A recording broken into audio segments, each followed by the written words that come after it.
I am Fidel A. Villamil Jr. and I am presenting the three motives behind internationalism. Motives behind internationalism. Internationalism is most commonly expressed as an appreciation for the diverse culture in the world and a desire for world peace. People who express this view believe in not only being a citizen of their respective countries, but of being a citizen of the world. One other way why we should pursue internationalism is to share resources between different countries for better goods and services.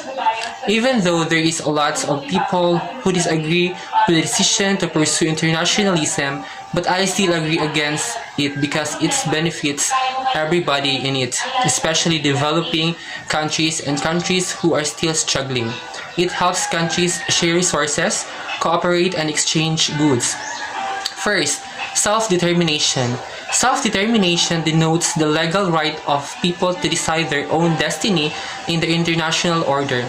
Self-determination is a core principle of international law, arising from customary international law, but also recognized as a general principle of law and enshrined in a number of international treaties.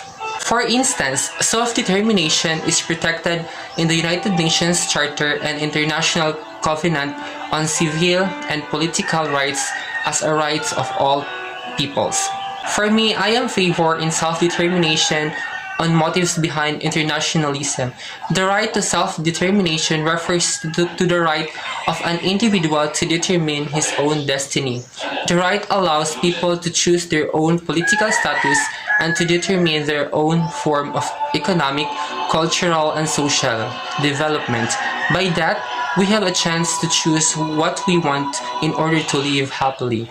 Second, humanitarianism. Humanitarianism is an active belief in the value of human life, whereby humans practice benevolent treatment and provide assistance to other humans to reduce suffering and improve the conditions of humanity for moral, altruistic, and logical reasons.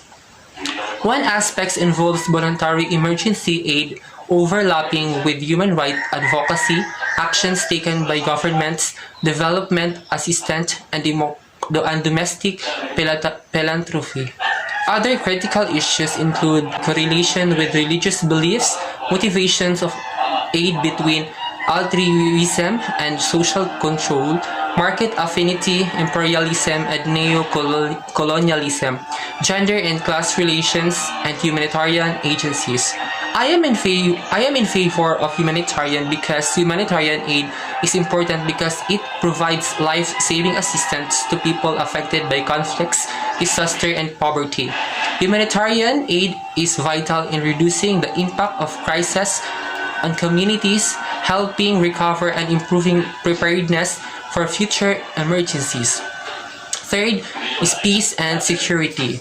Peace and security. With the start of globalization and the third millennium, international peace and security have gradually lost their traditional Westphalian notion and have become complicated. The nature of threats against international peace and security has also spread to political, economical, and social and environmental aspects as well as military ones. Therefore, it is not just governments who are responsible for establishing international peace and security, rather all the actors of the international systems, including individuals and major international bodies, have their own share in bringing about peace and security. As human being living in the democratic country, the Philippines, I strongly believe that peace and security still be used to have a wonderful full world we are living. Thank you. Hello everyone, I am Fidel A. Villamil Jr. and today I will be presenting my thoughts, opinions, and ideas via video presentation regarding the following situation. First, situation. The Philippines is a member state of the United Nations. The Duterte administration implemented an all-out war on drugs that sometimes led to human rights violation or extrajudicial killings with no due process. When a case was brought to the United Nations International Court of Justice, President Duterte decided not to be under the jurisdiction of the ICJ, using his presidential powers. Do you think that Duterte may be guilty of the drug war? That's why he doesn't like to be investigated by the ICJ? Is Duterte right in his decision to pursue the war on drugs to save the Filipino youth 5 years ago? Since the beginning of the Duterte's administration in June 2016, thousands of people, mostly from poor and marginalized communities, have been killed by the police or by armed individuals suspected to have links to the police during the government's so-called war on drugs. Since becoming President of the Philippines in June 2016, Rodrigo Duterte has launched a war on drugs that has resulted in the extrajudicial deaths of thousands of alleged drug dealers and users across the country. The Philippine President sees drug dealing and addiction as major obstacles to the Philippines' economic and social progress.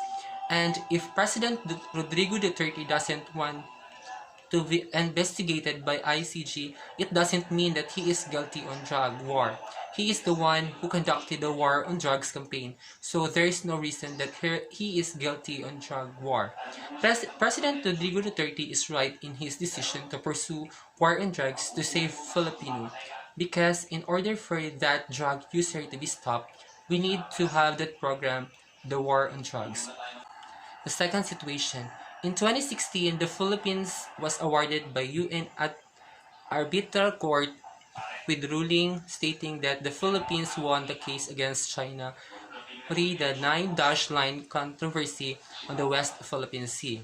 The Chinese government did not acknowledge the ruling. How can the Philippines enjoy the favorable ruling in the West Philippine Sea without China's cooperation? If we go to war, know that China is a permanent member of the United Nations. Where can the Philippines get help?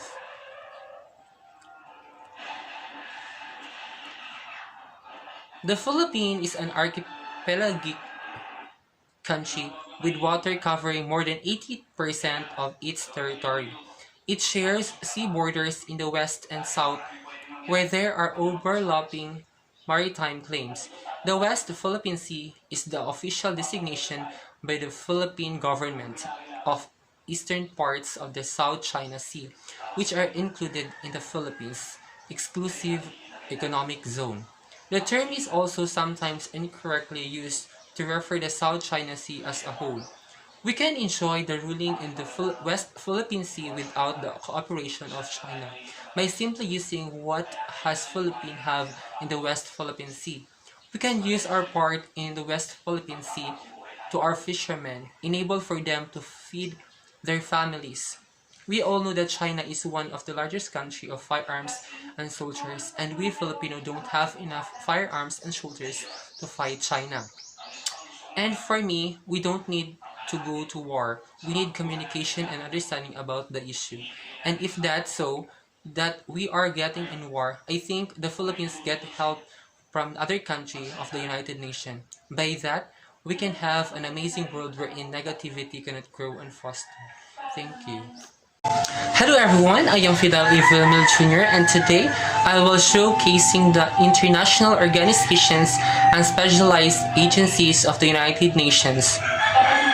United Nations specialized agencies are autonomous organizations working with the United Nations and each other through the coordinating machinery of the United Nations Economic and Social Council at the intergovernmental level and through the Chief Executive Board for the coordination at inter-secretariat level.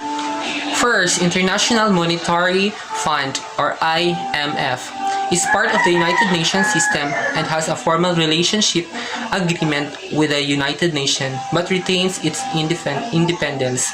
The IMF provides monetary cooperation and financial stability and acts as a forum for advice, negotiation, and assistance on financial issues. Second, the World Bank Group The World Bank Group is part of the United Nations system and has a formal relationship agreement with the UN, but retains its independence. The World Bank comprises a group of 5 legally separate but affiliated institutions: the International Bank for Reconstruction and Development, the International Finance Corporation, the International Development Association, the Multilateral Investment Guarantee Agency, and the International Center for Settlement of Investment Disputes. It is a vital source of financial and technical assistance to developing countries around the world. Its mission is to fight poverty with passion and professionalism for lasting results, and to help people help themselves and their environment by providing resources, sharing knowledge, building capacity, and forging partnership in the public and private sectors.